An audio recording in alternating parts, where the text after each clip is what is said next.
जय गजानन भक्त मंडळी, हा अध्याय पूर्ण ऐका, चॅनल सबस्क्राईब करा व शेवटी कॉमेंट बॉक्स जय गजानन माऊली लिहायला विसरू नका. तुम्हाला याचा चांगला अनुभव नक्कीच येईल. जय गजानन भक्त मंडळी, 10व्या अध्यायाचं पठण आपण या ठिकाणी करत आहोत. सर्व आपण शांत चित्ताने निर्विकार मनाने हा अध्याय पूर्णपणे ऐकाल ही अपेक्षा. जय गजानन. श्री गजानन विद्याय ग्रंथाध्याय 10वा. श्री गणेशाय नमः. हे अरूपा प्रणब्रह्मा पंढरीराया सज्जनाच्या विसावया मजला परते लोटू नको देवा. हा दास करू नको परक्यांचा आता म्हणू माझ्या पातकांचा नको आणू विचार चित्ती नारायणा. माझ्या करेन झाले पुनने हे ठाऊके मज लागून फार काय तुला वदन दावण्या मी योग्य नसे ऐशी स्थिती आहे जरी परी देवा कृपा करी ओहळास गोदावरी पोटी आपुल्या घेत असे तैसे तुआ करावे दुःख अवघे निवारावे पातकाला ना उरू द्यावे माझ्या ठाई यत्किंचित तू आणि त्या मनात अवघेची काही घडू नये तर अंकाचाही राव होत तुझा बशिला असो एकदा पुण्यराशीला गेले अमरावतीशी जाऊन उतरले सदनाशी आत्माराम भिकाजीच्या आत्माराम भिकाजी सुद्धा अमरावतीचा असे प्रांत मोठा अधिकार हातात होता त्याच्या विरुद्ध कायस्थ प्रभू त्याची जात हा संतांचा प्रेमी अमित सदाचार संपन्न गृहस्थमय वर्तत असे त्याच्या घरी समर्थ गेले ते त्यांना सांग पूजिले मंगल स्नान घातले उष्णोदकाने गजानना कुटणी नाना प्रकारची अंगी लावला साचे वृत्ती आनंदली त्यांची संत सहवासे ते दवा करवती काठी उमरडीचा धोतर जोडा नेसविला असाचा भाली केशरी गंधाचा भव्य तिलक लाविला असे कंठा माझी पुष्पहार नैवेद्याचे नाना प्रकार दक्षिणेशी 100 रुपये त्याने ठेविले धूपदीप आरती झाली पुष्पांजली समर्पिली दर्शनाला दाटी झाली अमरावतीच्या लोकांची प्रत्येकाय सेवा वाटावे समर्था आपल्या घरी न्यावे यथासांग करावे पूजन त्यांची रीती इच्छा ऐशी बहुता झाली परी थोडक्यांची मनीषा पुरली सहजनी पाऊले लागण्या भली पुण्य पाहिजे बलोत्तर जे ते ज्यांच्या पाशी होते समर्थ ते गेले ते काकी साधू अवघे कळते अर्थज्ञाने करून गणेश श्रीकृष्ण खापारडे अमरावतीचे गृहस्थ बडे वकिलीत ज्यांच्या पुढे ढिग रूपांचे पडती की दादासाहेब या प्रत म्हणत होते वराडात हा सज्जन भाविक अत्यंत ब्राह्मण शुक्ल यजुर्वेदी त्याने विनंती करिता खरी महाराज गेले त्याच्या घरी तेही झाली याच परी समर्थाची पूजा हो. गणेश अप्पा म्हणून होता लिंगायतवाणी चंद्राबाई कामिनी त्याची परम भाविक जसे ती बोलली पतीला हा साधू पाहिजे नेला कसेही करून घराला पहा विनंती करून आपले निष्पाप असल्या मन याच्या आगमनी करून होईल आपले पवित्र सदन भाविकांचा देव असे. गणेशप्पा म्हणाले तिला वेड लागले आहे का तुला हा सदनी साधून यावायला वशिला पाहिजे बलोत्तर पहा खापर्ड्या लागून हा साधून यावा सदनी श्रम उडल्या त्यान ध्यानी उगा हट्ट धरू नको. चंद्राबाई म्हणेन आता हे न पटे माझ्या चित्ता सांगे माझी मनोदेवता सदनी साधू येतील हो तुम्ही करा हो त्यांना नुसती सदनी येण्यास विनंती गरीबावरी असे ते प्रीती संताची ती विशेष. परी अप्पा बोलेना छाती त्याची होईना बलावाशी निजवदना श्री गजानन साधू ते महाराज बदले अखेर गणेशप्पाचा धरुण कर तुझे किती आहे सदन दूर तेवढे सांग मला तुझ्या सदनी वाटते यावे काही वेळ बसावे अरे चित्ती असेल ते बोलावे भीड न धरिता कवनाची पैसे महाराज बोलता गणेशप्पाची चित्त हर्ष झाला तत्वता तो न शब्दे बोलले समर्थास नेऊन सदना पूजा केली उभयतांनी आपला संसार त्यांची चरणी अर्पण केला तात्काळ सोयशा पूजा मित झाल्या अमरावतीस त्या प्रत्येक पूजेप्रत एक गृहस्थ हजर असे तो आत्माराम भिकाजीचा नात्याने होता बाचा राहणार मुंबई शहरीचा तारमास्तर असे की तो रजा घेऊन भला अमरावतीस होता आला भेटणे आपल्या मामाला बाळाभाऊ नामजाचे त्या बाळाभाऊ कारण समर्थाचे लागले ध्याना म्हणे ऐशा साधूचे चरण सोडू नये कुठे जाऊ नये प्रपंच अवघा श्वासत त्यात कशाला गोऊ चित्त केला आजपर्यंत तोचे आता पुरे झाला काही असो आपण आजपासून मी न सोडी त्यांचे चरण अमृताला टाकून विषकोने प्यावाया कोणी जावे म्हणून प्रत्येक पूजेला बाळभाऊ हजर भला होता बुध हो राहिला दुसरे न काही कारण असो काही दिवसांनी शेगावी आले परतुनी मळ्यास न जाणी आले मंदिर मोठ्यांच्या त्या मंदिराच्या पूर्वेस एक जागा होती कस गजानन पुण्य पुरुष येऊन बसला ते ठाया बातमी महाराज आल्याची कृष्णा पाटला कळली साची त्यांनी त्या जागा मळ्याची सोडली ही समजले म्हणून याला धावत त्या ओस जागेवरी सत्य महाराजाकडून दंड अधोदयन बसला डोळ्यातून वाहे पाणी खंड त्याला नसे जाणी वस्त्र टाकेले भिजून त्या अश्रुनी छातीचे ते महाराज बदले पाटलाला कैसा कारे रडशी भला शोक कोणता तुला झाला ते वेगे सांग मज पाटील बोले त्यावर जोडून आपले दोन्ही कर महाराज मळ्याचा अवेर का हो आज केला तहा ऐसा अक्षम कोणता अपराध झाला सांगा आता, माझ्याकडून ज्ञानवंता मी लेकरू आपले असे. ही देशमुखाच्या बाजूची जागा आहे बघासाची, एका माळ्याच्या मालकीची. येथे तुम्ही राहू नका. मळ्यात मर्जी असेल नसेल जरी तरी चला राहत्या घरी, ते खाली करीतो सत्वरी तुम्हासाठी दयाळा. का की तुम्हा वाचून मला न प्रिय अन हे कळल्या वर्तमान अवघ्या पाटील मंडळी तेही तेथे धावून आले. महाराजांना लागले निज सदनाया भले. हरी आणि नारायण महाराज बोलले तयासी, मी जो या जागेशी येऊन बसलो आज दिवशी ते तुमच्या हितास्तव. ते पुढे येईल कळून आता न करा भाषण. वाद दोघांचे निर्मूलन करीले हे विसरू नका. जितके जगी जमीनदार तितके न करीती विचार, मागचा पुढचा साचार. हेच उणे त्यांच्या ठाई जा बंकटलालासी, पाहून आणा बेगेशी मी सोडिता ततगृहासी. तो नाही रागावला ते का हे त्यासी विचार, माझी कृपा तुमच्यावर आहे ती न ढळणार कोणाचीही करणारे. बंकटलाल ही तेथे आला तेथ घालू लागला समजूत मग, त्यांच्या मर्जी वाचून मळ्यात तुम्ही त्यांना नेऊ नका. माझ्या घरून जेव्हा आले तेव्हा सांग मी काय केले. आपण आहोत त्यांची बाळे, हे सारखे अवघ्याना सकाराम असोल करा आहे मनाचा उदार. तो जागा देण्यास इन्कार करणार नाही वाटते सकारामध्ये येईल. जागा पुढचे करू आपण बघा, म्हणजे अवघ्या असे यात भाग घेता येईल सहजची. समेट अवघ्यांची होनी मठ बांधिला, त्या ठिकाणी परशुराम सावजींनी मेहनत घेतली. विशेष समर्थाच्या बरोबरी निसिंह भक्त होते 4. भास्कर, बाळाभाऊ, पितांबर, अमरावतीचा गणेशप्पा, रामचंद्र गुरु त्याच परी राहत होता बरोबरी. हे 5 पांडव श्रीहरी गजानन शोभे लागले. वृत्ती बाळाभाऊची अतिरिक्त झाली, साची परवानगी त्याने नोकरीची केली. इतकेची तापल्या पत्री येतीवरच्यावरी बाळाभाऊ सेन्या करी परी परिणामांतरी काहीच त्याच्या होईना. भास्कर म्हणे गुरुराय हा सोकला पेढे खाया म्हणून इच्छी जाया आपल्यापासून कोणीकडे. तुम्ही द्या याते मार म्हणजे चहा जवळ करील घर. रत्न 14 पाहिल्या बिगर हा इथून हले नसे. लकडी वाचुनी माकड पहा न होई कधी दळ. मोठमोठाले ते पाड भिवू लागले वज्राला. एकदा बळीची घालून दिले बाळाभाऊ कर्णपरी. तो आला परतून राजीनामा देऊन या बाळाभाऊ शेगावासी येता.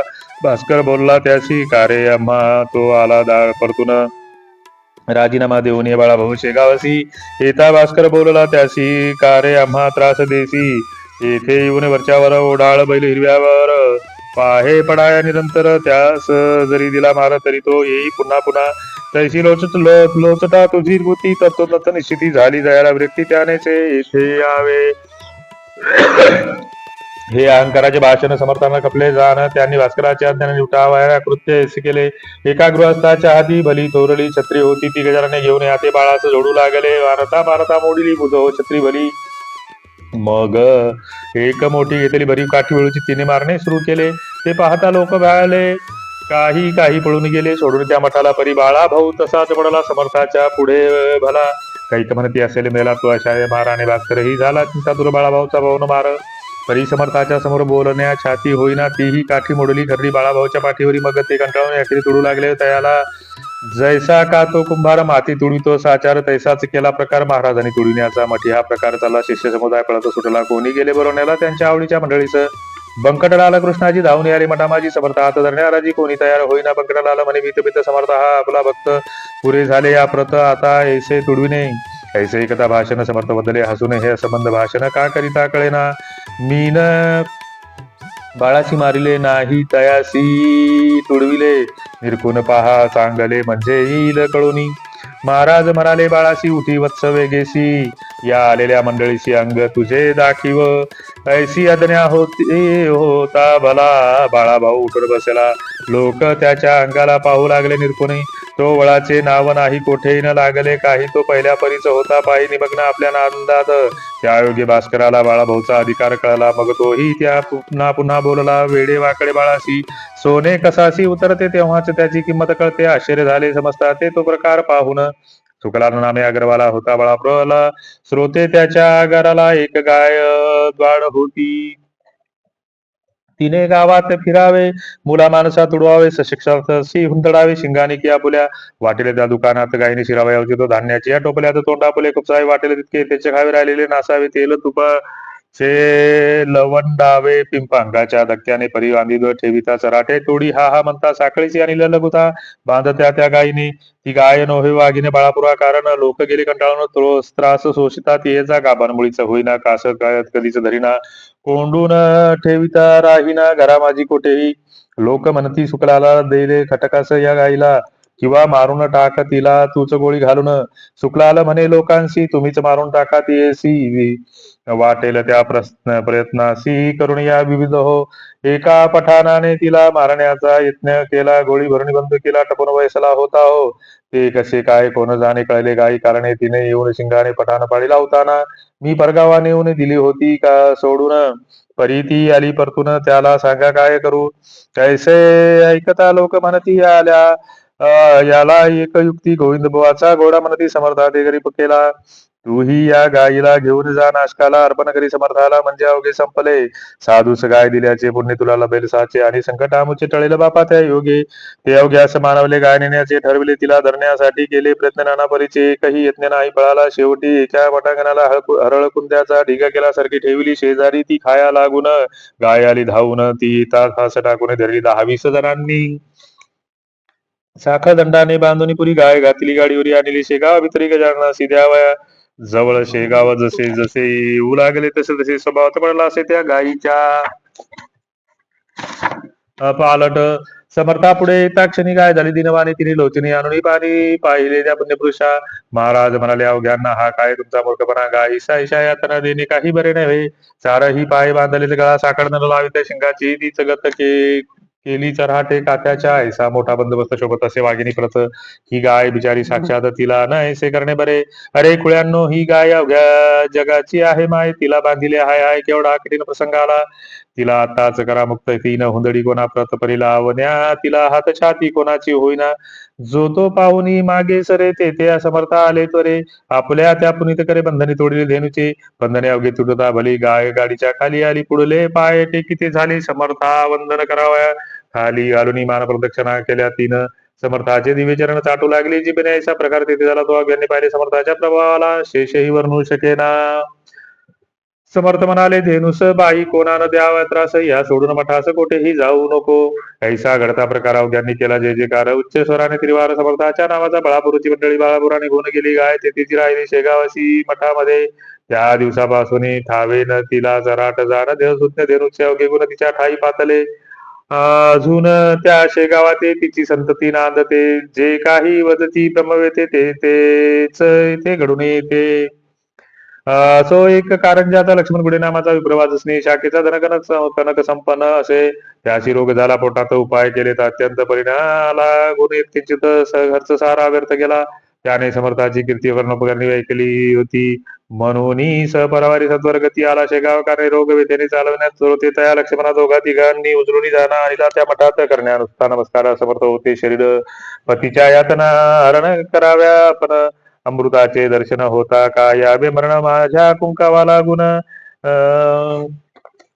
टिकवा हीच विनंती. त्यावेळी समर्थ स्वारी अंबा खात होती, कधी तोच फेकीला अंगावरी लक्ष्मण कांतेच्या. जा देहापतीस खाया व्याधी त्याची बरा, तू शोभशी त्यास जाया भक्ती भक्तय परायण.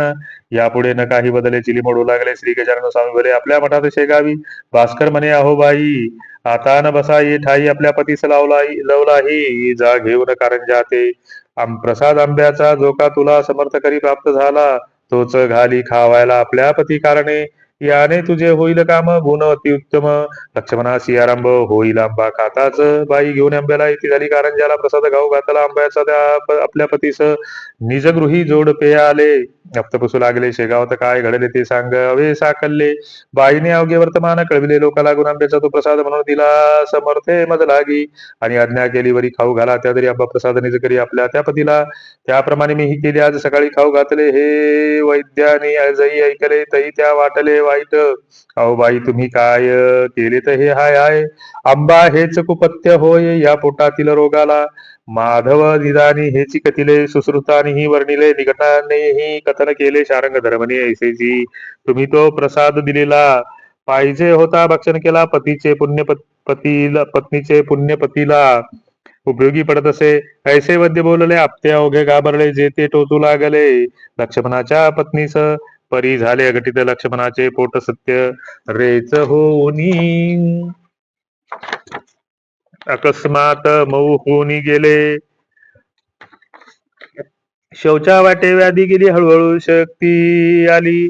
परील्या परीच झाली प्रकृती लक्ष्मणाची निसर्गाच्या बाहेर व शास्त्री काही करी तेथे उपयोगी पडे खरी कृपा देव संताची लक्ष्मण बऱ्या झाल्यावर आला शेगावी सत्वर म्हणे गे महाराज माझे घर पाय लावून पवित्र करा मी आलो त्याच्यासाठी त्याला कारंजा असं ज्ञान जेठी मला न करा हिंपोटी नाही असे म्हणू नका आग्रह त्याचा विशेष पडला महाराज गेले कारंजाला ते द्वा होते संगतीला शंकर भाऊ पितांबर घरी नेऊन पूजा केली लक्ष्मी तिने दिली अवघी संपत्ती आपुली आहे मी कोण देणार परी एका ताटात काही रुपये ठेवले सत्य महाराज बघून त्या प्रता रीती बोलले मनशी माझे काही न उरले मग हे रुपये कोठून आणले लक्ष्मणा ऐसे चाळे दांभिकपणाचे करू नको मला दिले तू आपले घर आता उघडी अवघी दारे फेकून देई रस्त्यावर अवघी कुलुपये धवा लक्ष्मण काही न बोलला मौन धरून बैसला परी समर्थ्याग्र धरला खजिन्याची दार उघडी भीत भीत मोकळे द्वार केले त्याने अखेर खजिन्याचे उंबऱ्यावर स्वतः जाऊन बैसला आणि म्हणाला महाराज यावे वाटेल ते घेऊन जावे ऐसे बोलला जरी बरवे पर्यानंद भावांतरीचा तो हे त्याचे दांभिकपण समर्थ आले कळून बहुरुपयाचे राजेपण कोटून टिके बाजारी